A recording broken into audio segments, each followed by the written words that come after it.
once knew a nigga whose real name was William. His primary concern was making $1 million, being the illest hustler that the world ever seen. He used to fuck movie stars and sniff coke in his dreams. A corrupted young mind at the age of 13. Nigga never had a father and his mom was a fiend. She put the pipe down, but for every year she was sober, her son's heart simultaneously grew colder. He started hanging out, selling bags in the projects, checking the young chicks looking for hit and run prospects. He was fascinated by material objects, but he understood money never brought respect. He built a reputation cause he could hustle and steal, but got locked once and didn't hesitate to squeal. So criminals he chilled with didn't think he was real. You see, me and niggas like this have never been equal. I don't project my insecurities on other people. He fiended for props like addicts with pipes and needles, and so he felt he had to prove to everyone he was evil. A feeble-minded young man with infinite potential, the product of a ghetto-bred capitalistic mental. Coincidentally dropped out of school to sell weed, dancing with the devil, smoked until his eyes would bleed. But he was sick of selling trees and gave in to his greed.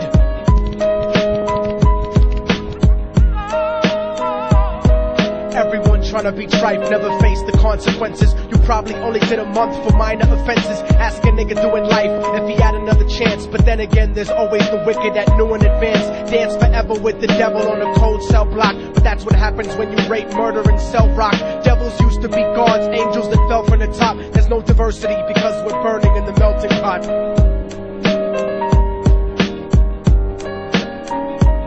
So Billy started robbing niggas, anything he could do to get his respect back in the eyes of his crew. Starting fights over little shit up on the block. Stepped up to selling mothers and brothers the crack rock. Working overtime, making money for the crack spot. Hit the jackpot and wanted to move up to cocaine, fulfilling the Scarface fantasy stuck in his brain. Tired of the block niggas treating him the same. He wanted to be major like the cutthroats and the thugs, but when he tried to step to him, niggas showed him no love. They told him any motherfucking coward can sell drugs. Any bitch nigga with a gun can bust slugs. Any nigga with a red shirt can front like a blood. Even Puffy smoked the motherfucker up in the club, but only a real thug can stab someone till they die. Standing in front of them, staring straight into their eyes, Billy realized that these men were well guarded, and they wanted to test him before business started. Suggested raping a bitch to prove he was cold-hearted. So now he had a choice between going back to his life or making money with made men. Up in the sight, his dreams about cars and ice made him agree a hardcore nigga is all he ever wanted to be. And so he met them Friday night at 2:45.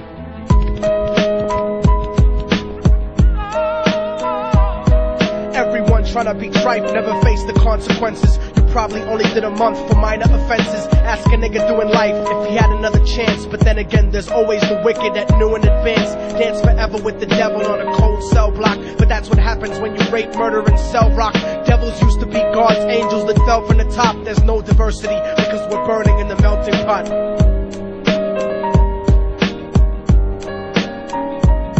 They drove around the project slow while it was raining, smoking blunts, drinking and joking for entertainment, until they saw a woman on the street walking alone, 3 in the morning, coming back from work on her way home. And so they quietly got out the car and followed her. Walking through the projects, the darkness swallowed her. They wrapped her shirt around their head and knocked her onto the floor. This is it, kid, now you got your chance to be raw. So Billy yoked her up and grabbed the chick by the hair and dragged her into a lobby that had nobody there. She struggled hard, but they forced her to go up the stairs. They got to the roof and then held her down on the ground, screaming, "Shut the fuck up and stop moving around." The shirt covered her face, but she screamed and clawed. So Billy stomped on the bitch till he broke in her jaw. Them dirty bastards knew exactly what they were doing. They kicked her until they cracked her ribs and she stopped moving. Blood leaking through the cloth, she cried silently. And then they all proceeded to rape her violently. Billy was made to go first, but each of them took a turn, ripping her up and choking her until her throat burned. Her broken jaw mumbled for God, but they weren't concerned. When they were done and she was lying bloody, broken and bruised, one of them niggas pulled out a brand new 22. They told him that she was a witness for what she'd gone through, and if he killed her, he was guaranteed a spot in the crew. He thought about it for a minute, she was practically dead, and so he leaned over and put the gun right to her head. I'm falling and I can't turn back. I'm falling and I can't turn back.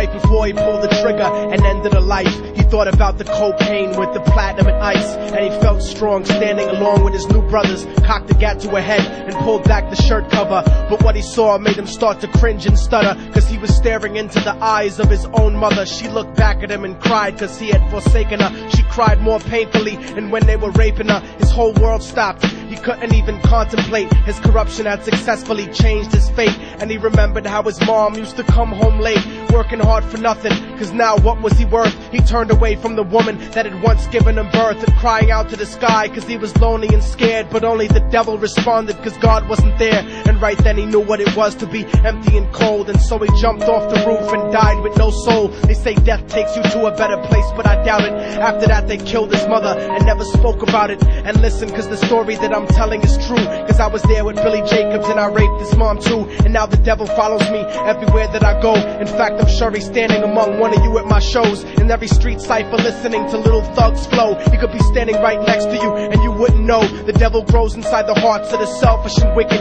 White, brown, yellow and black color is not restricted. You have a self-destructive destiny when you're inflicted, and you'll be one of God's children that fell from the top. There's no diversity because we're burning in the melting pot. So when the devil wants to dance with you, you better say never, because a dance with the devil might last you forever.